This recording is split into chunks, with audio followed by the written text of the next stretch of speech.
Arteta! What a strike! What a screamer! Zola! And a fantastic goal! Arsenal back in it! And here's Liverpool, lines it up, finds the net. Arsenal in front. Would you rather hear a 90-minute podcast with detailed analysis of Arsenal's victory in Dubai, or a really silly concept with crazy made-up questions that's tons of fun and a great distraction from the international break? This is the Arsenal Vision Post-Match Podcast. My name is Elliot Smith. You can block me on Twitter, Yankee Gunner. You're getting the latter. We are not doing a 90-minute deep dive on Arsenal 3, Al Nassr 2. We may get a little chat on it, but I'm just going to say that this has been the longest international break ever, and I am personally ready for it to be over, and we are going to usher it out the door with a concept called Would You Rather. You're probably familiar with it if you listen to the Arscast, although when they do it, it's more like, would you rather have 100 Thierry Henrys at Arsenal or have to make love to Mustafi one time or something like that? But, you know, like, we're going to do it a little differently. The one I said doesn't make a lot of sense, does it? Anyway, you'll see. You'll understand it very, very quickly. And what we're going to do is we're going to have Paul and Scott on later to do a nice long section. But due to scheduling conflicts, we couldn't have everybody on together, and I didn't want to miss the chance to have Clive do it because he is the star of the show, and he is here, and you can find him on Twitter at Clive PAFC. Hello, Clive. Hello. I do want to mention Clive did what I think is an extraordinary transfer podcast on Patreon. A deep dive on our needs, targets, youth targets, it was more senior targets, covered all of European football, really went through the academy and who could be a prospect to look for.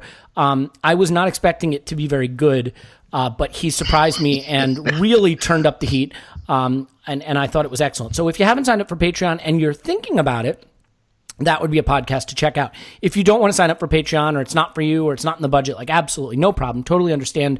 We might try to release that, later in the summer or something to everyone. But the important thing is that you're here now. So let's get started. So to introduce the concept, this is a way to get Clive to answer the questions. Basically, that's how we develop the concept. And we'll see if he does it. So Clive, you ready for your first one? Yeah, let's see if you can get me to do what you want me to do.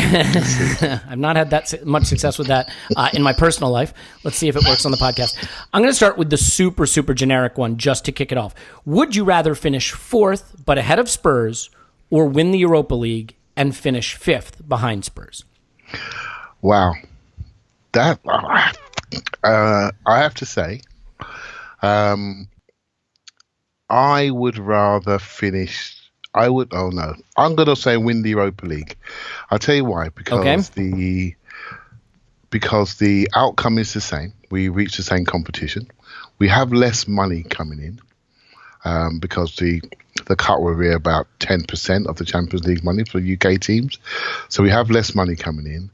But I am a big believer that we, as a club, for the size of club we are, with our global fan base we have, our record in Europe is shocking. I mean, I was there in 94 when we beat Parma in Copenhagen, and that was a long time ago when I had a big afro, and I have not got any hair today, right? So my waistline is not quite the same as it was back then, and that's too long, right? That's too long, and we need to fix that. So I think we need to get our name back in Europe, and by winning that competition would be great. If I could guarantee it, I would take that route.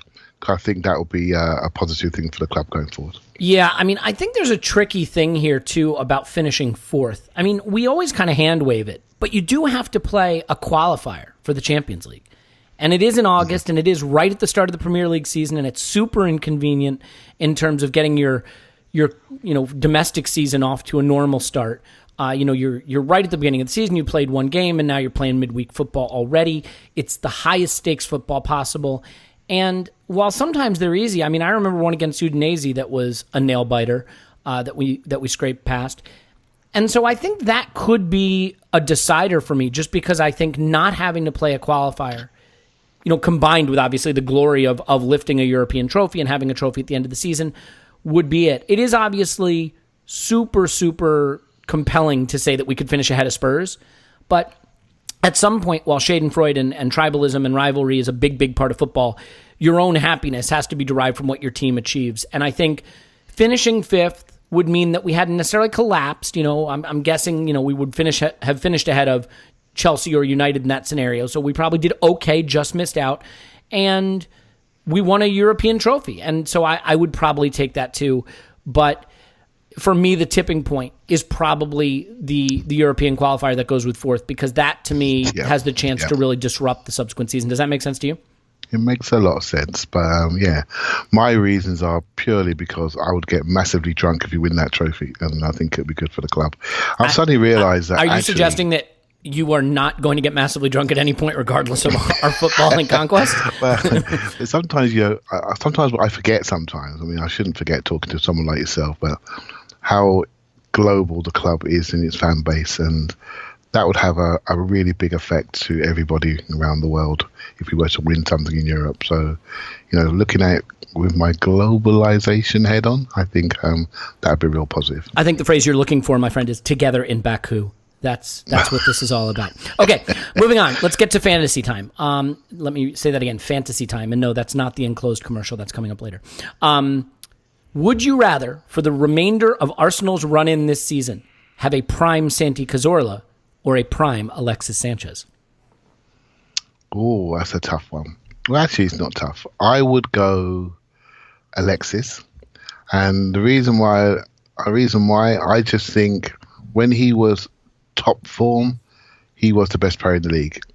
I think Santi Cazorla is dear to our hearts, but I don't think at any point he was the best player in the league.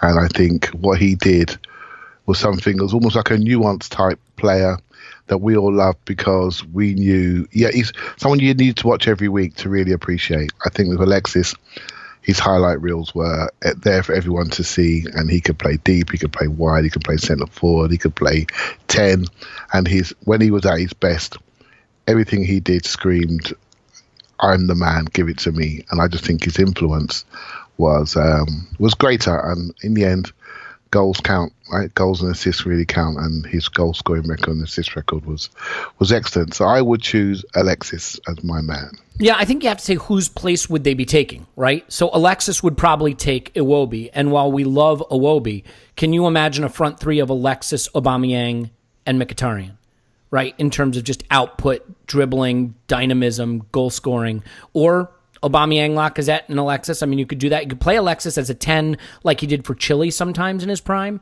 I mean, you just add a lot of output. Santi Cazorla would probably be replacing Xhaka. I think it's a tremendous improvement. The funny thing is, Clive, I think I'd pick Santi if we still had to play teams like Liverpool, City, United, Spurs. I think in big games, Santi Cazorla's two-footedness in midfield, his ability to carry, his ability to break pressure, control the ball, track back, but also bring it into the final third. I think that's a big upgrade, and I don't know that Alexis, necessarily could do his thing as much in those games where it's finer margins, and Xhaka's limitations in midfield might be exposed more. But we do play a lot of middling teams during the run-in, and I think you just need to go out and score goals. Not to mention that Alexis was a big driver for us away. He was one of our better away performers, and we've got 5 away games. So let's play a little knockout football, though. All right, so you picked Alexis. For the remainder of the run-in, would you rather have Alexis Sanchez in his prime or prime Cesc Fabregas? Oh, see, that's a harder one, because at their peaks, their influence was very, very similar. That's slightly harder. Except Cesc made the whole team better. And I'm still not sure if Alexis ever... I mean, he had great assist numbers, but man, Cesc drove everything. Yeah, so when Alexis was good, there were other people he was taking the limelight from. I don't ever think Ramsey got on that well with him. And I think he had some of his quieter periods when Alexis was in the team. I think Ozil-Alexis relationship was the primary one. Yes. And Theo managed to get invited to the party now and again, right? And Iwobi came late to the party as well. But I think it sort of marginalised Ramsey, per se. I think Cesc Fabregas, we remember a lot of his best days with a lot of better players potentially than we have today. So I think, with Henry and Van Persie and, people like that, Rosicky at peak Rosicky. And, I think we have maybe a fondness looking back of Cesc Fabregas, but the game's changed. the game has become a lot more intense. It's become a lot more physical. It's become a lot more about what you do off the ball. You can't just sit in your armchair stroking around looking over your shoulders anymore. That doesn't work in the Premier League. So if it was today, I would still say Alexis, even though the feel-good factor would be a lot less when it comes down to football output. That guy was top class. So even though he's a bit of an idiot. The thing that tips the scales for me with Cesc a little bit is, I mean, he could play at the left wing and score goals like he did at Barcelona. He can play the 10 with 2 behind him and score and assist. He could play in deeper midfield, replacing Xhaka. I mean, imagine a midfield of Ramsey, Fabregas, and Ozil or something like that. I mean, you've got a lot of creative output there. You're right. I mean, look, if I said to you, what's the position we're targeting this summer most of all other than center back, you'd probably say a dribbly, scoring wide player. And that's because we don't have one. And Alexis was that. So I think for this run-in, just for this cluster of 8 games, his skills would probably tip the scales for me. All right, well, that was an interesting one. Let's get back to the current season, though. And sticking with the rum-in? I could put some rum in the coffee I'm drinking. That might be a good idea. Sticking with the run-in, would you rather keep our schedule the way it is now, keep the fixtures exactly as they are, or have... So right now we have 3 home games, 5 away games, correct? Yeah. Would you rather have 6 home games, but the 2 away games are City and Liverpool? Yes, I would. And the reason why, I think we could win all 6 of the home games. And we need... That would put us on 78. I think you could potentially say we might still need a point from City or Liverpool. I don't know. I think 6 wins does it. You think 78 points is there? I think 3rd and 4th will probably finish tied somewhere between 77, 78, 79, something like that. And I think, 3rd will finish, somewhere like 79. 4th will be 77, 78, and tied with 5th, and goal difference will separate. I think it's going to be that close. So you think 78 points gets you there? Yeah, because in my mind, I've already got 6 massive 3-0 wins at home by minimum. And the away games, we'd lose by the odd goal only, right? So goal difference would be massively in our favour. What I'm really saying is I'm worried about our away form. I'm worried about it. I'm hoping we're just over that hump that says we know what we want to achieve. This is Arsenal Football Club, and by the way, we're coming to get you now. And our away form will psychologically take on a different turn. I'm hoping we get a system in that we can take away that gives us the emotional comfort we need to play and to hold on to things. We need to win those away games, so I'm worried about that. Can I tweak my question then? I'm going to tweak it slightly. Would you keep it the way it is or go to 6 home games, but the 2 away games are City and Liverpool, and we get the results from those fixtures that we already got? So the 5-1 and the 3-0 at City? Yeah. That wouldn't be good, right? Because right there, you've just lost 7 goals of goal difference. So now if you think those 68 points are enough, fine. But if you think maybe you drop a point at home, even 2 points at home, you're in deep, deep trouble. No, I still take the 6 wins. I've been saying 6 wins will do it, and the reason why, there's lots of other teams that have got to play each other, and there's also they've got the emotional pressure of the Champions League. We've got City and Spurs playing each other 3 times. That's going to drain one or both of them, and I just think we've got Liverpool Manchester United game. I just think there's so many other top 6 games and other huge European games that are going to be a draining factor. I know it's going to drain us as well, by the way. We've got probably the second toughest draw in the Europa League. How the teams recover during those periods are going to be key, and who we have injury-free is going to be key. And I think if I could guarantee 6 wins right now, that will be more than enough. I think the points total will end up being a lot lower than we actually predicted.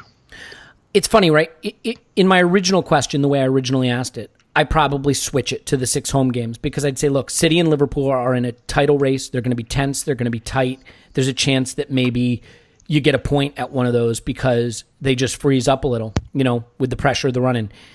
The way I asked it the second time, I think I keep it the way it is now. I don't think we can afford to drop 7 goals of goal difference and then expect that we are definitely going to win 6 straight home games, 6 home games in the run-in, because you'd have to. Because at that point, if you drop any other points, you're at 76 if you even draw one home game, which probably isn't enough.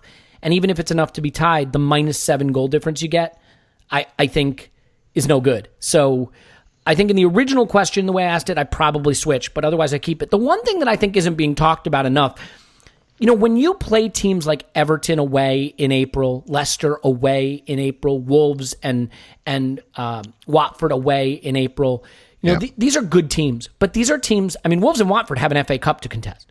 They have nothing to play for domestically. And some people could argue they don't even want to be in the Europa League. These teams are on the beach, most of them, by the time you play them. I would rather be playing teams like that away, I think, than playing someone sitting 16th, 2 points off relegation, with the crowd in a fever pitch battling for their lives. So like Southampton, where we went there. Yeah, right? Exactly. We walked into the Lions' Den, didn't we, and got smashed. We don't want any of those. No, so I think actually we could catch a break with that. So we'll see. All right, let's get into a little bit of something dreary. How's that sound to you? Cool. Would you rather lose Lacazette to a season-ending injury or Socrates to a season-ending injury? Well, it would have to be Socrates. Ooh, tough call. Here comes Mustafi to save the day. Oh, you're bringing him right back into it, man. I'm bringing him back in, right? And the reason why, we've only got 2 forwards, really. And Aubameyang cannot play all of those games and sustain any level of form. Right? We're talking 12 or so games minimum, hopefully. And we can't do that with just one forward and one prospect. So I would say we have got 4 to 5 centre-backs that we could roll in, and we could afford to lose one, even though I don't want to see it happen. I think given that we're now seeing Emery willing to trust Ramsey and Ozil again, I might just go for the Lacazette injury. So here's my only argument. When you look at the worst football we played this season and the lowest ebb, I think it was when we had central defensive injuries. I think Socrates and Koscielny playing together recently has been a big part of the resurgence, and I don't think it's a coincidence that Mustafi not being in the back line, or at least the center of the back line, I know he played fullback one of the games, has coincided with us looking resurgent. I know I pick on the guy, and maybe I pick on him too much, but I do think that he adds an element of chaos. And you saw it even in Dubai.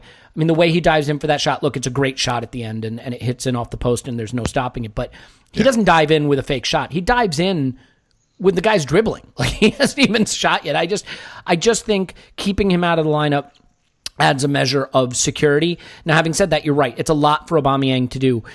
My question would be, you got 3 home games.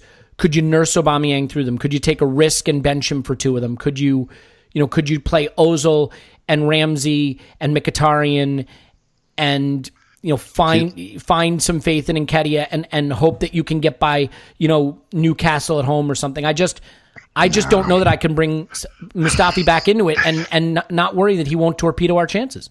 I'm going to give you a scenario. Right? Can I make one more point real quick? We're talking about season-ending injury. So this isn't Mustafi comes in and plays one game. He's playing away at Watford. He's playing away at Wolves. He's playing at Napoli. If we make it, he's playing in the semifinal. He may be playing in those games anyway. Don't do that to me. It's early in the morning here, man. Come on, I got a whole day to get through. Okay. Let me give you a scenario. It's just a simple one, and we're playing Everton, and we are 1-0 down with 15 minutes to go, and we bring on Lacazette to get us that goal, and that's the hope by which we all watch football. Yeah. When it comes down to it, it's all about the goals that you score. When that shit hits the fan, trust me, and you're 1-0 down, and Spurs and Chelsea are winning at exactly the same time. Trust me, we're looking at that bench. We're looking at what we can bring on. We're looking at every offensive player that's ever played for the club. Can we resurrect them and bring them on at that moment, right? So we are not looking for another centre-half to bowl onto the pitch to secure it, right? So we have got centre-half. We saw a little bit of a new centre-half in Dubai. That's another player we can now add into the mix. I'm not saying that what we have in the back there, we will, we know we've got a bunch of 3-star hotels, but I like the fact that we're moving towards a 3 at the back a little bit more to cover for the fact that we can now protect Koscielny a little bit more. We can protect the players that we have, and it hides some of our sins. But when it comes down to it, we've got 2 fantastic forwards, and they are going to be the difference. If they hit form and do what they should do, then everything's going to be good. I promise you. Okay, you've talked me into it. Oh God. I mean, I guess you could also make the argument that in the Socrates injury scenario, we just try someone else. We try Mavropanos or Nacho Monreal, or we pull something else out of the hat. Okay, you ready for this one? Yep. Would you rather everything happen the way it has, or we re-sign Ramsey on $250K per week, but we lose Ozil this summer on a free? That's a tough one. Not for me. That's a tough one. I think I lean towards Ramsey, but that's because you've asked me the specific question, and I would lean towards Ramsey because I think he's the type of player that Emery would like to deploy in many different roles, like he has done, and it's quite interesting. Even sometimes we look through rose-tinted glasses. When Ramsey was playing half a game versus Spurs and done really well in the home game, we were all quite pleased. He played 3 intense games in 8 days. He had the Spurs game, he had the Rennes game, had the Manchester United game. Bang, straight down, thigh injury, gone, 2 weeks. That's probably the first time this season he's played 3 games in 8 days, and we've lost him. And that's have we lost him? Yeah, he was out of the Wales squad. Right, but I mean, is that one of those he's wink out of the Wales squad, or is he? Well, they needed it. They had a real game. It wasn't like a friendly game. The first game was a friendly game against Trinidad and Tobago, but the second game was a real one. I can't remember who it was against now, and they won it 1-0. And but he was due to play in the second game for sure, not the first game, because Bale sat out. Do we have any news about him for Newcastle? I think he's close. I think he's really close. But it's indicative of the fact if you're going to pay somebody that amount of money, they've got to be more available than they are. And it's the same for Ozil, by the way. I'm not picking on him. I think your franchise players should be players you can rely on in all circumstances, home, away, and fitness-wise. Obviously, if you're unlucky with a collision injury, that happens. But both of these guys have got sickness and injury records, which for me doesn't warrant the money that they get paid. I'd rather see something else in those roles. Right? So that's why we ask the questions the way we do, because you have to pick one or the other. Yeah, and I picked Ramsey purely because of the manager that we have. And I've said before, Elliot, I think if Emery had come along 2 years ago, Ramsey's stock would be higher, and I mean really high, based on not the fact that we've got a pretty average squad and he stands out within it, but really based on what he does as an output versus the very best players in the league. Are you trying to suggest we could have secured more than the £0 we got from Juve for him? Yeah, I think so. We could have, and I just think we would have seen a more tactically aware player being deployed on a particular job on a particular day, rather than the free spirit we allowed to run himself into the ground and get repeatedly injured. That's what I would think would have seen, and I think tactically, I got to hold my hands up. Tactically, he's a player that can follow instruction. He can follow what the coach has said, and he is delivering a performance. It's not spectacular, but I like team performances, and I like people that do jobs they're asked to do and do it to the best of their ability, and he's doing that. Yeah, I look at it this way, right? At their peak capabilities, I think Ozil is a better footballer than Aaron Ramsey. And I don't think that's a controversial thing to say. And that's not because I think Ramsey isn't good. It's because I think Ozil is capable of playing football very few players in the world can play. I think the reason I lean Ramsey is a couple of things. First of all, you could say the problem with Ramsey is his availability, but Ozil has similar problems. So you throw him in the same basket there. Ramsey has become something of a big game specialist for Emery, and has been good in big games, whereas that has sort of been Ozil's Achilles heel per se. I mean, maybe some of that is narrative, but he struggles to influence the big games as much, where a player who's given sort of his freedom and wants to just, play the game in the attacking third, you have less opportunity to do that. So I think Ramsey's influence in big games is critical. I think his versatility is critical too. The fact that he could play as a wide forward, as a number 10 in Emery's pressing system, as a central midfielder means that there's more opportunity for him to fill gaps in the squad. And then also, Clive, just the fact that you're talking about £100,000 a week difference that can go to a pretty good, not a star, but certainly a good player, a starter. A center back, someone you need. So you're really getting Ramsey plus another good player's wages in exchange for Ozil. And Ramsey is a couple years younger. So I think all of the boxes are ticked for Ramsey, except for the fact that I think Ozil is the better player at his peak. But I think the combination of not seeing that peak enough, the age he's at, and the wage he's on means it would have to go to Ramsey. So here's what I want to do. We're 25 minutes in. We still have Scott and Paul coming up with an entire Would You Rather segment. But we did play a game in Dubai, and there were some young players involved in that had some interesting performances, and we always kind of want to keep tabs on that. And Clive, you're sort of our resident go-to guy with that. And by the way, if you go to Patreon and listen to the transfer special that Clive did, his manifesto, I called it. I like that. Which has sort of nefarious connotations, but I didn't mean it that way. He talks a lot about the young players, but I want to do this, and I'm kind of scared to just take the reins off you, but I am going to take the reins off. I will give you at most 5 minutes, although 4 would be better, to give me your just sort of overview of the academy player performances in Dubai, and we'll caveat it with, it was a very hot day, it was a very humid day, it was raining, it was a kickabout, it was a training session, it wasn't a competitive fixture, fine. Putting that to one side, give me your 4 to 5 minute summary of the academy performances in Dubai. Well, I did watch it, and I'll be really intrigued to know if Paul watched it twice. I thought there were a few. Little shade. I thought there were. Let's talk about a couple, right? So, Mavropanos started a little bit slow, got into the game. I think it's just nice for us to see what he looks like. For me, I want to see what he look like physically. Look at his speed. Look at how he approached things. Look how tight he got, stuff like that. I thought he looks fine.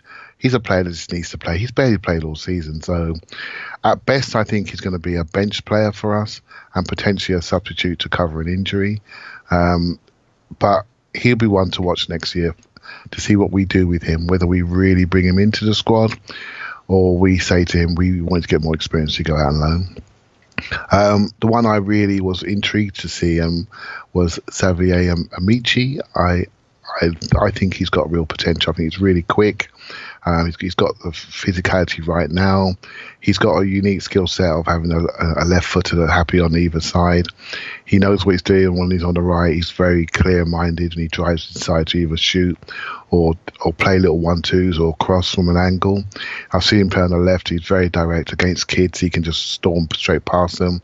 Against adults now, that adjustment where you look it up against somebody that's just as fast as you and just as big as you, what are you going to do? I think that's going to be the next thing. And when people see players adjusting to that and they don't see what they see on the YouTube clips on the academy games, they think, well, he's not that good. All that's happening is what's in front of him is different, and he needs to retain the confidence that he can still do what he does against 18-year-olds, against 22-year-olds. So that's going to be his sort of transition. There's Charlie Gilmore in centre midfield and Ben Sheaf in centre midfield. Ben Sheaf is somebody that I've always liked, always felt he's had a bit of a rough deal. But when I look at him now, he looks like a championship player. It's not a criticism. I think he's got a lot of good attributes, but are they attributes that should be that's going to force a Guendouzi, Toreirra or Xhaka out of centre midfield? Is he big enough to be a centre back? Maitland-Niles is sharper, quicker, got more about him. Chris Willock's got more about him potential-wise. So I look at him and think, you know what, you're 21 now. Go and make a good career somewhere. Go to somewhere like a Norwich City or an Ipswich Town and get your money and make sure you're playing every week and see if you can come back to top level again. So that's somebody we may lose. Charlie Gilmore's younger. He's got time at Arsenal to go. No problem at all. Tyrese John Jules is one of a number of forwards that we have. He looks fine for me, but the one that's really shining around him is Bellerin, who's a year or so younger, and he is really killing it under 18s, and he came on under 23 game and turned that as well. So he's going to be one to watch, and I think he may go past John Jules quite quickly. So so watch out for that. And I think it was promising to see them all play. It obviously looked very hard. It looked like they've been training quite recently, and that was a load-up game because it took them a while to get going. So they've been heavily loaded. I'm sure they'll be resting now with readiness for the games coming at the weekend for the youth level or obviously for the game on Monday night. All right. Well, that was pretty well handled, Clive. Came in right at 4 minutes. I don't even know what to. I don't even know what to say. It took me 3 years of you beating me on the head emotionally to get better. Hey, you know what? 2-3 years from now, you might be able to do that in one sentence. It'll be brilliant. We'll see. Well, look, this was a ton of fun. I'm really looking forward to what Paul and Scott have to say, but admittedly, not nearly as much as what you had to say, and I'm sure it won't be as good. So I hope the listeners will stick around, but if they don't, they've heard the best of the podcast. So I'm totally fine with that. I'm kidding. They're going to kill you. Yeah, you know what? I'm used to it. So yeah, Clive's Transfer Manifesto is on Patreon. This is here and live and free, and that's great, and we're excited about it. And we have a lot more coming up, lots of games ahead, so there'll be lots more Clive on podcasts in the near future. But for now, we'll say goodbye. Clive's on Twitter at ClivePAFC. Thank you, Clive. Thank you very much. All right, what we're going to do is, Clive, I had one more Would You Rather. Do you have time to sneak one more in? Cool, go for it. Okay, would you rather watch Mustafi start at center back in the next game for Arsenal, or watch your partner walk into the bedroom wearing brand new lingerie? Let me think. Tough choice. Well, you know what? We can help with the latter. We're going to tell you all about the enclosed lingerie coming up in the break. And then when we're back, we will have Scott and Paul answering more Would You Rather questions. Stay with us. Okay, everyone, it's time to tell you about our friends at Enclosed Lingerie. You can find them online at The Enclosed, ENCLOSED.com. Enclosed Lingerie is a Lingerie of the Month club. That's right, just like a Beer of the Month club, only better, because it's a high-end luxury lingerie gift for you and your partner that's going to enhance the intimacy in your relationship. Right now, if you put in Arsenal at checkout, they're going to give you $35 off any gift from Enclosed Lingerie. So you're going to want to go to theenclosed.com and sign up now. What better way to celebrate the romance in your relationship than celebrating with a gift from The Enclosed? And the gifts keep coming every month.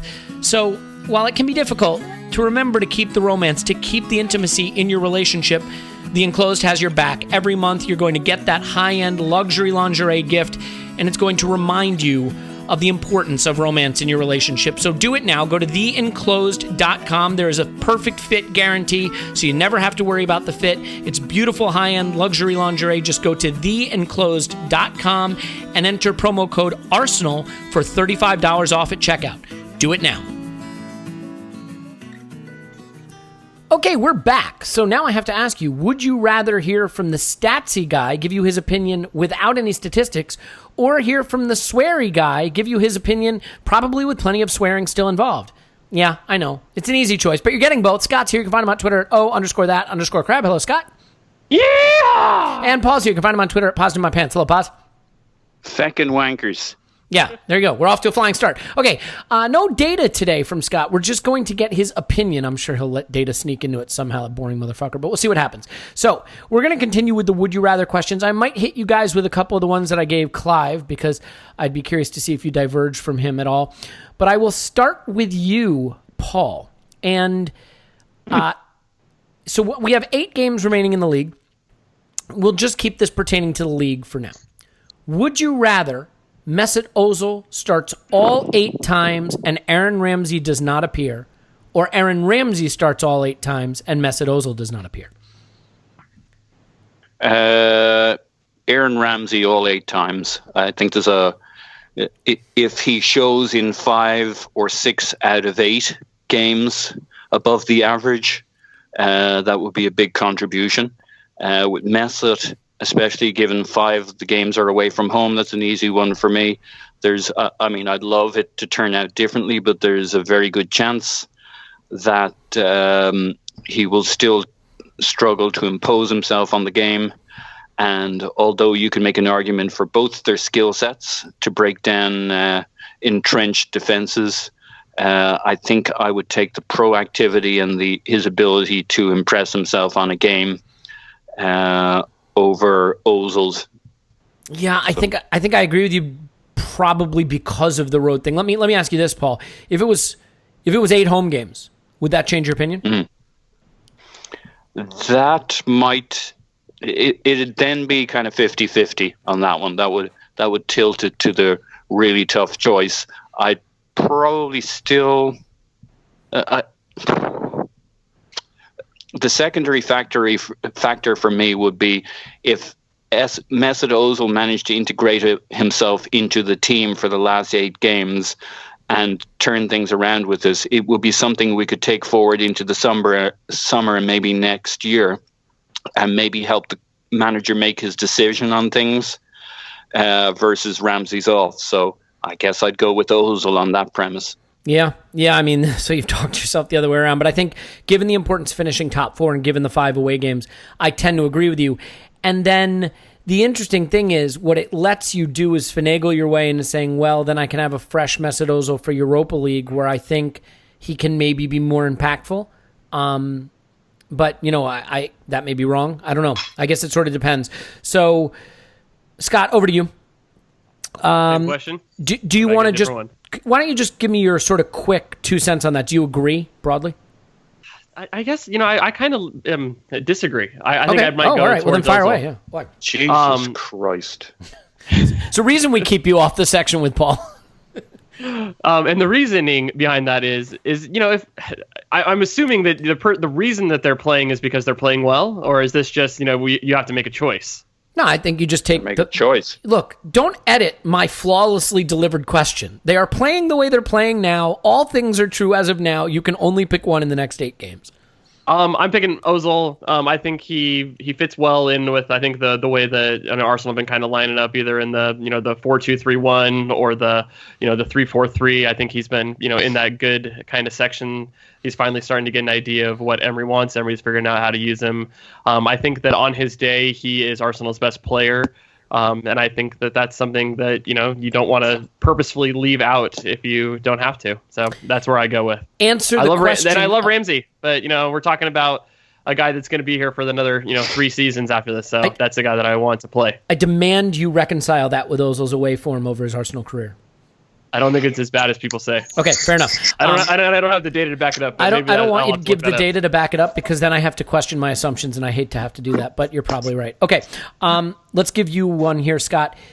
You can pick one player to have back from injury and available for the rest of the season. Would you prefer Holding or would you rather Danny Welbeck? Wait, Hector Bellerin wasn't an option? Well, no, because he'd be the easy choice. That's why I didn't include him. You see, these questions are structured to be difficult. Sure. By the way, Paul, I might pick hang Danny on. Welbeck. Yeah. Hang on. One second, Scott. I want to say, Paul, I realize that you seem to have some kind of issue with Scott being on the podcast, and you're demonstrating it by making as much noise as humanly possible while it is not your turn to speak. But we can log your complaints, and maybe you can just mute your microphone while you're not talking, if that's okay. Okay. All right. Thank you. All right, Scott, fire away. Danny Welbeck. He's the guy that I want. Yeah. Well, why? And the reasoning is because I think, Arsenal really need that rotation player for the wide positions. Danny Welbeck has that. In games where Arsenal are chasing, he's a very important person to be able to kind of come through and, play different spots. He's a striker. He's a capable wide player who's also really good at defense. So, yeah, I think that he's the guy that I want. I don't think that, as long as Koscielny and, Socrates are able to play, I don't think the center back situation is quite as dire really? as, maybe. I think if those two guys can play, I think we're fine. Those two guys, Socrates, who has been kind of struggling a little bit, and Koscielny, who's a million years old and back from Achilles, are going to play the next, 8, 9, 10, 11, 12, hopefully 13 games without missing any? Yep. You think they're going to play 13 games twice a week the rest of the season? No, I don't think they're going to, but I think that is good enough. You think they can? You think they're... Look, there is I no think that way... you get 10 to 11 matches out of each of them. Each of them, but we need them both together. Okay, so what you're basically saying is you'd rather have Danny Welbeck and know that Mustafi's going to start at center back in some games than have Holding and know that you don't have to use Mustafi again this season. Yeah, I would. That's insanity. Paul, can you come on and correct this for the record, please?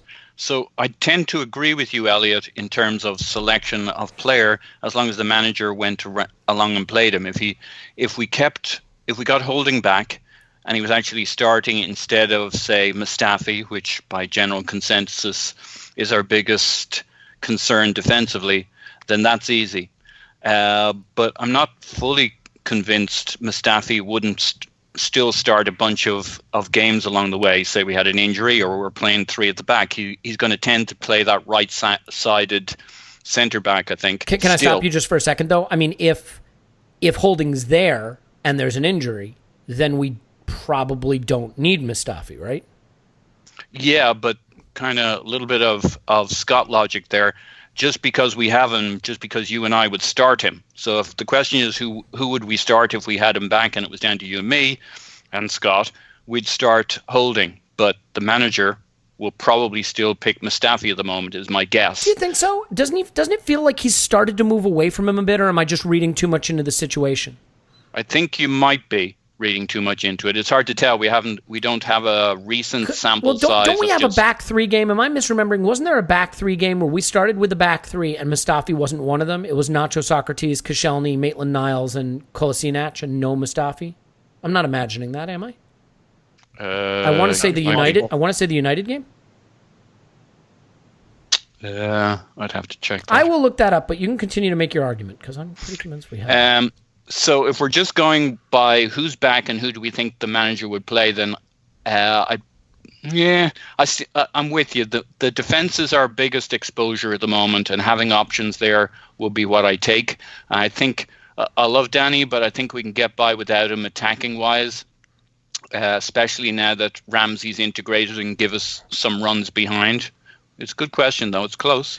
Yeah, I mean, and by the way, it was the United game where we started without Mustafi in the back three. So it was Koscielny, Socrates, Monreal, Maitland-Niles, and Kolasinac. Mustafi came in for the banned Socrates in the Rennes second leg, but we went with the same lineup and presumably would have done it without Mustafi had Socrates been available. I look at it this way, and I guess, Scott, what I would say to you is I definitely agree that Welbeck could probably do more in more games. The thing that Holding does for us, I think, is set us up to have our preferred center back pairing as much as possible. Keeps Mustafi out of the lineup, which I know it sounds hyperbolic is the word I'm looking for, or bombastic, whichever you prefer. But I really do think it's important that we keep him out of the lineup. But I also think what Holding coming back does is he protects you against the catastrophic situation where a Koscielny or a Socrates just goes down, period. And now you have to play that other guy every game. So, I mean, you still see it as Mustafi, though, because you think in more of the games he can come in and give us something that we don't have? Yeah, I think so. I think so. I think that you're going to get more minutes out of a forward than you would a defender. Forwards are going to give you guys that you're going to probably split them, 60-30 between the players. So I think that, I think Danny Welbeck actually fits both ways. So if Arsenal are looking to defend a lead, he's a guy that's going to come in. He's going to be able to help play on the break. He's going to be able to help his fullback who's behind him be able to really kind of solidify the match. If Arsenal are chasing a game, he's a guy that's able to get into the box. He's a guy that is able to get some shots, get some, goals possibly. It's never on purpose, but he's a good threat, at least in that regard. So I think that those skills are something that are needed. I'd rather him be one of the main options off the bench over, a Denis Suarez or a Eddie Nketiah. I'm not even going to try to pronounce his last name because I can't. Nketiah, thank you. So I think that that's something that, while he may not be a nailed-on starter, while Holding probably would be right on the cusp, I think that just in overall minutes that he would play, I think that's something that you're going to probably see more from Welbeck in that situation, in this hypothetical. Yeah, I mean, look, I like Welbeck a lot. I think Welbeck gives us a lot of things we miss without him. He's a great pressing agent. He's great on set pieces. He's explosive with his first step, and hopefully is still explosive with his first step when he comes back. He can chip in with goals, but I think he can also just be a real disruptive force in the attacking third. I think he is a player who actually really affects a match in big games where we want to press. Against some of the smaller teams where we want to build from the back, I'm not sure he's as critical, but yeah, all right, I can see it. For me, it's the what do I have to do to keep Mustafi out of the team scenario, and maybe I'm just looking at it through too much of my biased lens as usual. Let's move on. Paul, you ready? Yeah. Would you rather this summer sell Alex Iwobi for 20 million British pounds, Fuck off. Lucas Toreirra for 40 million British pounds, or Hector Bellerin for 60 million British pounds? The ones who stay can stay as long as you like. Who picked those prices? I did. And by the way, they're picked for a specific reason. And let me say, when I say the ones who stay can stay as long as you like, what I mean is you don't have to factor in if we don't sell him this summer, he's probably gone the next one anyway. I'm saying if you don't sell him this summer, in this scenario, they just stay. So Iwobi for 20 million, Toreirra for 40 million, or Bellerin for 60 million. You have to sell one this summer. Who's it going to be? Yikes. I don't think that's a very good price for Iwobi. So It's he's not. a definite. That's part of the question, though. Yeah. So he's a definite candidate. Because getting 60 for Hector. Could you find somebody who solves your problems by other methods, much as we all love Hector? I definitely wouldn't sell Toreirra, and certainly not for 40. So that's easy for me. Iwobi for 20, which would only get us 20. Yep. I believe we call that a tautology. Or we get 60. So assuming my bank balance is important to me, and I'm the guy responsible for transfers during the summer, I might have to go with Hector. After all, he's injured. So he may not come back. I'm going to make a hard-nosed decision, go with Bellerin, take my 60 million, and assume I have other ways to achieve a similar effect with 60 million in the bank. It's such a tough question. Whoever thought of it is really a cruel bastard. Scott, which way are you going? I think I might sell Toreirra. Toreirra for 40? Yeah. What's your reasoning? I think I tell you, you take that guy's stats away from him and his numbers, and he's And he makes flailing no all sense. over I the know. place. He doesn't make any sense. Go ahead, Scott. All right. The reasoning. Bellerin, the right back, I don't really imagine that Arsenal can go out and really get a new right back. 60 is a lot for him, but I think Bellerin is really important in that spot, and I think that he adds a lot. The price for Iwobi is just not really enough. We need the homegrown, players in there. So, I mean, if you're talking, 50, 60 for Iwobi, then I would be willing to give him up. So the price there just is not enough. And then for Toreirra, that's, already booking a good profit on him. We got Guendouzi to back him up. I think that you can go out and go shopping and probably find a decent replacement for, 40. You probably even get it for, another 25, 30, and bank that 10 for another spot. So in an options where there's not a great choice, you got to make the hard one and, go and say, thank you, Lucas Toreirra, but, see you. I'm organizing a stoning outside the podcast. You're going to get rid of an Arsenal Academy graduate? Yeah. Yeah, we've loads of them. we got them coming out our fucking ears. Look, I would say this. I am probably going to then complete the trio and sell Alex Iwobi. For me, the reason you don't sell Toreirra, although I think 40 million is actually probably close to his real market value right now, is that's a position that Arsenal has had no luck filling for a long, long, long time. And while I think it's unclear whether Toreirra is just really good or a future star, either of those things is a massive upgrade from Francis Coquelin, the skeleton of Matthew Flamini, the Danielson, Alex Song. I mean, it's a position that's been a disaster basically since Flamini Part 1 left, but really since Gilberto left. I keep him because I just want that issue solved, and I think he's the right player to give Guendouzi a platform to continue to develop, and ultimately for Xhaka to be able to play a little bit before he's gone. So I don't want to create a problem that we took a decade trying to solve. I think in terms of Bellerin, he's so good. And if he can be healthy, I think he is about as good as you can hope for in the position. And we saw early in the season when he played the difference he made in Unai Emery's system. Emery requires these fullbacks / wingbacks to get forward and be part of the attack. Look how important Kolasinac has been to our attack and how left-sided we've been in attack. That's not the case when Bellerin plays. When Bellerin plays, we get more down the right. And even as good as Maitland-Niles has been last couple-ish games, I think getting Bellerin back balances the attack in a way that we are not balanced without him, and I just don't think Emery's system can work really well without two great wing-back stroke full-back, so I keep him. Alex Iwobi is worth more than £20 million. There's no question about that. He's probably worth double that. He is a player with a lot of skills, but it is unclear yet where he's going. Is he going to be a midfielder who carries the ball into the final third? Is he a final third entry guy? Is he going to stay a wide player and add end product?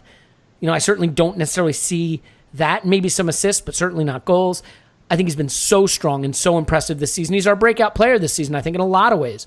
But I also look at the academy, and I see Saka and Emil Smith-Rowe and John Jules and Nketiah and Reece Nelson, and I say there are academy players with end product who are dynamic, banging on the door to get wide positions, and we're probably going to want to go out and buy a wide player as it is. So maybe what I do, because I don't think we can replace Toreirra and Bellerin easily or at all, is I move Iwobi. Because again, I'm being forced to sell one. I don't want to sell Iwobi, let's be clear. But I move him because I think there are other people knocking on the door to take that role. Plus we have to buy and address that role anyway. And I'm not even sure it's clear that that's the role that Iwobi's going to grow into ultimately. Having said that, I think you could get absolutely fucking burned by it, and he could turn out to be a superstar at whatever position he learns to really make his own. None of these are players you want to get rid of. And that is the purpose of the question. Does anyone want to attack my conclusions, Paul? No. I think I mean... Scott does. He's chomping at the bit. you can't get rid of Toreirra for these exact reasons you talked about. I mean, look at City trying to replace Fernandinho. It's that problem position in almost every team. Yeah, they're really struggling. They might only finish with like 95 points this season. Yeah. So it can't be him. And 60 million for Bellerin gives you a lot of play money to make some changes. And if we need money over the summer, that's a lot of lucre to work with. Iwobi's well worth his 20 million and some, so it's pretty easy for me to go with the Bellerin option, much as I love the fella. Yeah, I think what I would say is the 40 and the 60 are much closer to true market value than the 20. There's no question about that, but I think what we lose in Bellerin and Toreirra is much clearer than what we lose in Iwobi. I mean, Scott, does that rationalization at least wash with you? I mean, again, I'm acknowledging he's the one fee I've listed that isn't the right fee. But what we lose... I think you're extending Arsenal's bad selling streak, so it's very on brand for Arsenal. Perfect. There you go. Okay, great. Let's move on. Scott, I got one for you.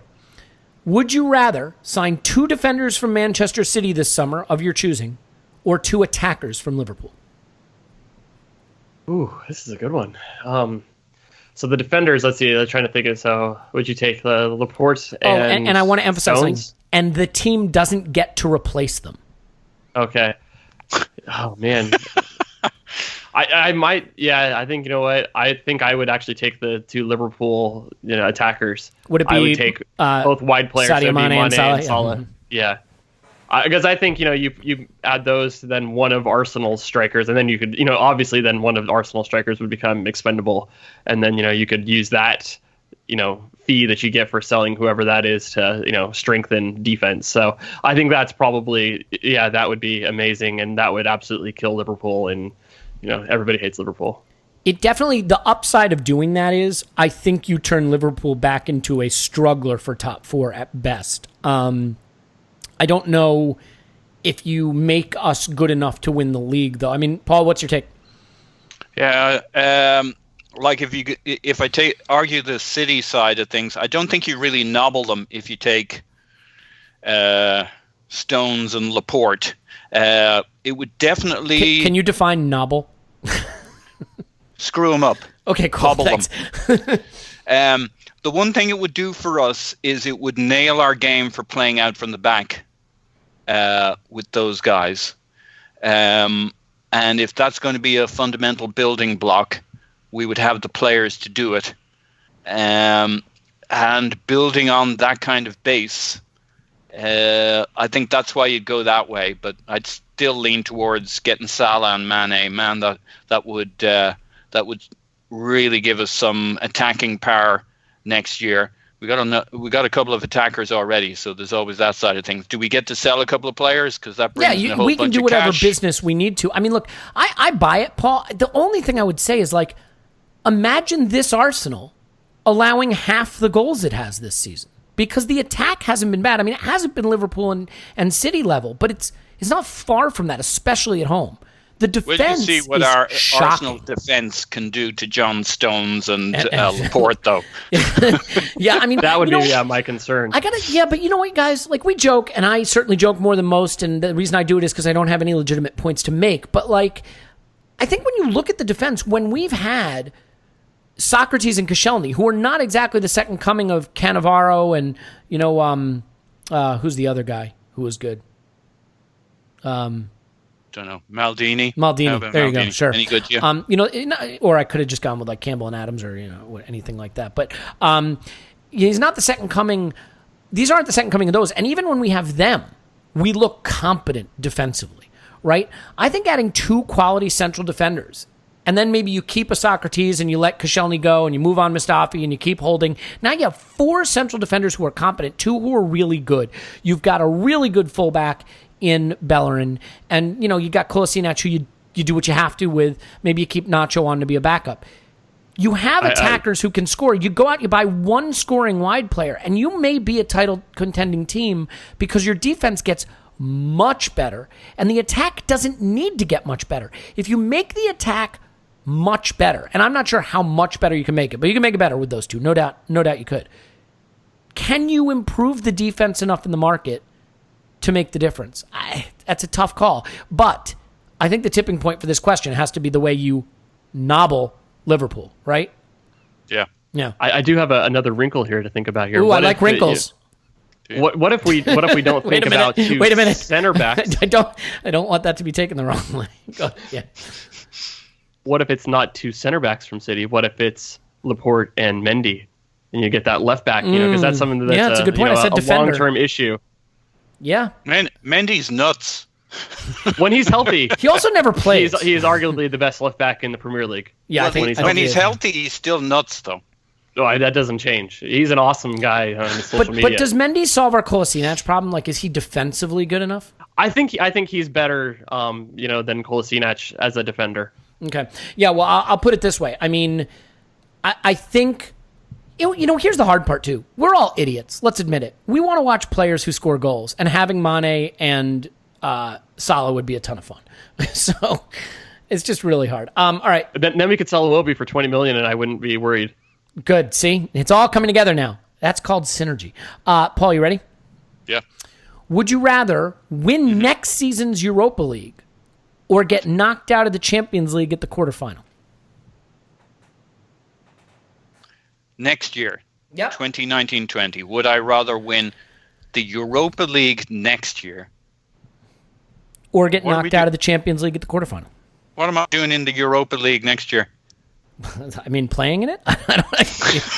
Refereeing? I assume you're playing in it because you just won it. But we're busy getting knocked out by Barcelona in the round of 32. Exactly. We don't make it out of the group stage of the Champions League and fall down to the Europa League.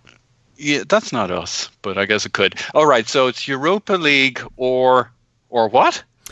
Let me restate the question. Would you rather win next season's Europa League? Yeah. Or get knocked out of the Champions League at the quarterfinal? Get knocked out of the quarterfinal. Isn't it so weird? Isn't it so weird how our brains work? Because I think that's the right answer. And yet you're basically saying I would rather lose in not particularly classy fashion from one competition than win the other. Scott, I mean, do you feel the same way? Yeah, so I mean, I guess there's different ways that you can kind of think about this. So how did we get to the Europa League? Did we get to the Europa League by absolutely falling apart this season and not getting into the top 4? If that's the case, then I'd rather obviously win the the Europa League. That would be a good option. Because the Champions League wasn't even a possibility. If we got there by dropping out in the group stage, that kind of sucks, and that really kind of puts a damper on things, and that basically means that the Champions League was a failure. Yeah, we made it to the Europa League, but that really kind of puts that into a different perspective where it's no longer a thing that matters anymore. You failed already in your goal. But getting to the quarterfinals, that means that we won one of the first knockout stages. So we made it past we got out of the group. We made it past that first hurdle. So we beat Bayern in the first knockout round. There we go. We got some good to celebrate. There's some momentum going towards next year. Yeah, it sucks to get knocked out at the quarterfinals, but that's probably, where you look at Arsenal, unless they get a super favorable draw, that's probably about where you'd expect them to be. And there are two types of teams in the Premier League, our primary goal: teams that are top four and teams that want to be top four. And for it to become part of who we are and part of our DNA again, and part of our thinking and part of our recruitment, we've got to be a serious top four team. So I don't think we can dally with Europa League. We got to be a Champions League team each year and a top four team each year, even if next year is not the most exciting Champions League competition for us. Yeah, I mean, right? Like you wouldn't say, if I said to you, would you rather finish fifth in the Premier League or win the championship? Like, I think you're going to say you'd rather finish fifth in the Premier League because you don't want to be in the championship. Like, we don't want to be in the Europa League. It just is what it is. But I think it is interesting because especially if we don't win the Europa League this season, I guess it raises the question of like, how important is it for this club to win a European trophy? And is the Europa League the kind of European trophy that changes anything about this club? I don't think it changes any. I don't think it does. I think it changes that dimension of who we are as a club, but there's multiple dimensions, the most important of which is, are you a top four / Champions League club going forward? You know what the irony is, guys? There's a way where you could say, like, winning the Europa League only cements you further as, like, a Europa League level club. Like, didn't we kind of rip the piss out of United for winning the Europa League? Like, a little bit? Losers. Except fools, buffoons. Yeah, well, I hope that's us this season. So fair enough. All right, I'm going to ask you just real quick a couple of the ones that we did with Clive. I'm going to leave Scott out of this because he and I kind of touched on it in the YouTube show. But I'm going to ask you, Paul. You can drop one of these two players into the Arsenal team for the run-in in their prime. Alexis Sanchez or Cesc Fabregas? In their prime? Yeah. Cesc Fabregas. Somebody who'll pull the strings. In his prime, he'd probably score half the goals we needed. He'd give us all of the assists we needed. And if they had the nerve to have a parked bus, he'd find the through balls to our on-running runners. So that's an easy one in his prime. Yeah, I think I got to tell you, Clive made a pretty strong argument for Alexis, but yes. But he's not here. No, so we can shit on his opinions right now. All right, Scott, you ready? You have to lose one to a season-ending injury. Xhaka or Toreirra? Xhaka. Really? Defend yourself. Yeah, I think so. So I think Guendouzi. Didn't you just want to sell Toreirra? Now you want to keep him for the rest of the season? Make up your mind, man. I think that Guendouzi can do a better job of replicating what Xhaka brings. I don't think that Xhaka is so much a linchpin of the team. As long as Ozil is in the team, there's someone else who can kind of do that kind of job of connecting. Same thing if Iwobi's in the team. We have other connectors. While I think Xhaka is a good player, an important player for us, I think that there are other players that we can mix and match to be able to replicate what he brings. All right. Where we don't necessarily have the defensive midfielder. Let me push back on that. Just waiting. Let me just interrogate that for a second. Tell me what the midfield pairings are that in your mind would be good enough to get us where we need to go without Xhaka. I think you might have to go to a three in midfield kind of a situation. I think that you could go, Ramsey, Toreirra, Ozil. I think those three together would have enough. We've never seen it. I mean, there's no indication that he would try it. We've never seen it. I think with those three, who's the deep distributor there? Like who's the guy who picks the ball up from the defense and starts the, starts I the think possession. that you look to see Toreirra to be the deepest of the three. He's not going to do the spraying of the long balls, but I think that he would do enough to be able to, get the ball to his other midfield teammates that are a little bit further, advanced. And I think you can also see situations like this where, we have a three at the back, and you have the two wing backs that are also able to help connect play in midfield. So I think there's ways to get around that. There's lots of teams that don't have a deep lying playmaker that are able to kind of get through things. So I think that's probably the thing that you can lose. I'm not saying that we should lose him. No, I get it. I'm forcing you. I'll tell you something, Scott. I would have agreed with you so fast it would have made your head spin. I would have thought this question was stupid 2 months ago, and many people listening may think it's stupid now. It's not an unusual reaction to what I'm asking on a podcast. But what I will tell you is that I think these last couple of games with the Xhaka Ramsey midfield in the back three, we kind of discovered something. And it wouldn't surprise me if that's something that Emery has in mind to do again a lot more, maybe away. And I would hate to lose that. I think that Guendouzi has rightfully been taken out of the firing line, and that maybe it's time for him to just kind of be a rotational option for the rest of the season now as we get to the real sharp end when maybe he was just starting to lose his biggest influence. So for me, I don't know that I want to see a Guendouzi-Toreirra central midfield pairing again.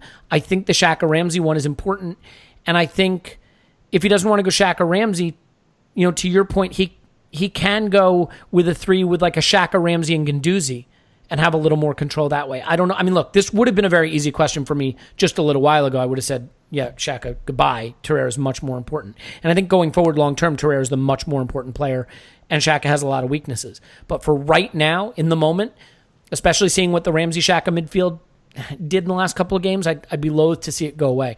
Paul, I'm going to ask you a slightly different one. Would you rather lose Lacazette or Socrates to a season-ending injury? Fuck. I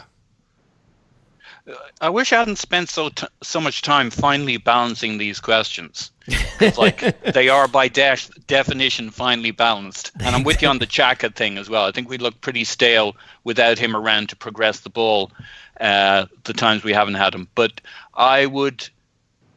I'm thinking, given our difficulties away from home and the number of times we've conceded goals, I'm sticking with Socrates, and I'll live with Aubameyang, who's just a world-class finisher, as our attacking lineup. Now, it would only leave us with one striker, where we have multiple defenders, but we don't have multiple successful defending pairs, and we are feckin' shy to keeping the ball out of our net away from home, and we got 5 games away from home. So I will lose Lacazette and keep Socks, because Socks, Koscielny is critical to our run in my opinion. Scott, if you want to keep any internal consistency to your logic here, there's only one answer you can pick, and that's Lacazette, right? Yeah, I think that you have to lose Lacazette. That is just such an issue, and it sucks to lose him, but that's the only way that you can do it. Wait, sorry, I have to rephrase. That you have to pick the other one. You have to pick Socrates because you picked getting Welbeck back over getting Holding back. Yeah, but I think that's still dependent on. It's still dependent on those two guys being able to play. Okay, you're right. No, you're right. I see your point. You're saying in the Welbeck one, you presume Sock and Koscielny play a lot. You can't afford to lose Sock for all. They play 80% of the minutes. Going forward. All right, okay, that's fair. Because I can deal with 20% Mustafi. I can deal with it because I think it's going to happen anyway. Last two quick ones. Guys, I just got to say it's really uncomfortable listening to you two going at each other here. I just got to say this for me and for the listeners. I know you hate conflict. All right, Scott, real quick. Would you rather Ramsey re-sign with us for $250,000 per week, but we lose Ozil on a free, or everything happens the way it already has? I think I'd rather keep Ramsey for $250,000 and lose Ozil. I think that's a pretty reasonable wage for them to be on. I mean, it might be slightly above his market rate, but yeah, I think that's a good one. I think his age is a little bit better for what Arsenal want. I just think that it's the better option. Yeah. I love Ozil, but it frees up $100,000. Yeah, Paul, I kind of regret asking this one again because I did ask it to Clive, and in retrospect, I think it's probably pretty easy. But do you have a differing opinion on this topic? Frees up 100k, and you have to live with an aging Ramsey versus an aging Ozil, who is already more aged. How many years are we keeping Ramsey for? 11. 11. I don't know. Call it a 3-year deal. That makes it even easier. I mean, yeah. Okay, let's move on to the last one. Paul, you ready? Yep. Would you rather keep our schedule the way it is, or have 6 home games, but the 2 away games are City and Liverpool? So we sacrifice the points from City and Liverpool effectively, and we're getting at least 2.5 points at home for 6 games, based on our averages. So that doesn't get it done. 6 2s to 12, 15. That just puts us right in trouble area there. 75. Yeah. You kind of need to takes win it all out of 6. our hands. You have to win the 6 home games for this to make any sense. Yeah. No, I'll keep our schedule the way it is. I think, despite all our away form, I think we're going to resurgence. See a resurgence here. Don't you laugh at me, you shit. I think we'll see a resurgence here. Resurgence. Oh, you're no one to talk, Scott. You stay in your corner and practice your words. I got enough trouble with the other bastard. No, I think we're due a resurgence here. So fuck it. Okay, cool.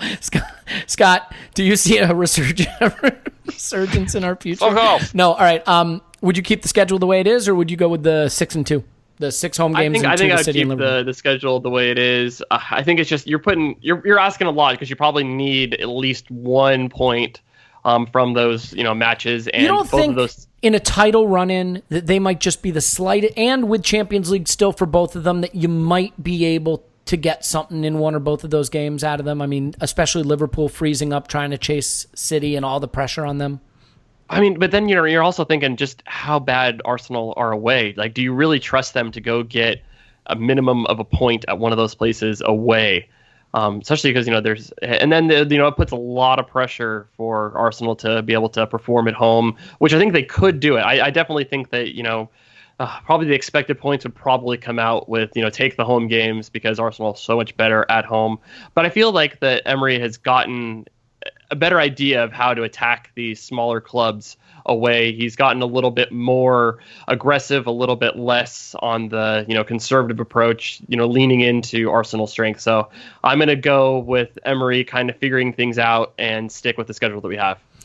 Yeah, it's funny. So Clive picked the change, and then I changed the question to where it was 6 home games, but the Liverpool and City game delivered the exact same results we got from them already. So 5-1 and 3-0. And he still picked the home games. He gave us the 18 points at home, which, to be fair, if you think we can pull that off, I mean, it's kind of the right call, isn't it? 18 points would do it. I think that Arsenal are in a good spot points? to get 18 points for where they're at right now. So, I mean, you're right at the like Paul was saying, a very finely balanced question. Well, we'll see if there's a resurgence in our future. In any event, let's leave it there. I'm about to. Paul's on Twitter at @PositiveMyPants. Thanks, Pos. Woohoo! Scott's on Twitter at _that_crap. Thanks, Scott. Thank you. Thank you guys for putting up with this. This is a lot of fun. I hope you had as much fun listening to it. I doubt it, but if you did, thank you, and let us know, and we'll do another one in the future. Hey, if you could vote for us in the FBAs, we don't deserve it, but we would love you for doing it. You can go to our website, arsenalvisionpodcast.com/FBAS. FBAs, and there's literally like a 2 clicks to vote thing there. Or you can tweet about it, and then everybody gets to see that you're voting for us, so your shame can be out in the open, and sometimes that's the way to let everybody know you have a problem. And you can do that, go to arsenalvisionpodcast.com/FBAs, and you can see the way to tweet it out, or Facebook it or Instagram it or any of those things. The most important thing I'm is... not fucking voting for you. You don't have to vote for me, but a vote not. Would you rather not vote for me and also not vote for yourself, or vote for me and thereby also vote for yourself? It's an easy one. In any event, yeah, we love you. We've got a lot more coming up, and we hope you'll stick with us. We think it's going to be a big finish to the end of the season. We're looking for a big Arsenal resurgence as we get to the run-in, and hopefully a top four finish and a Europa League trophy at the end of it. Would you rather? I think we have a title for this podcast. Resurgence? Would you rather have a resurgence? Scott, stick to the data, my man. I'll stick to the bad jokes. In any event, yeah, we love you. We will call it a day, and we will talk to you after Arsenal 10, Newcastle 0.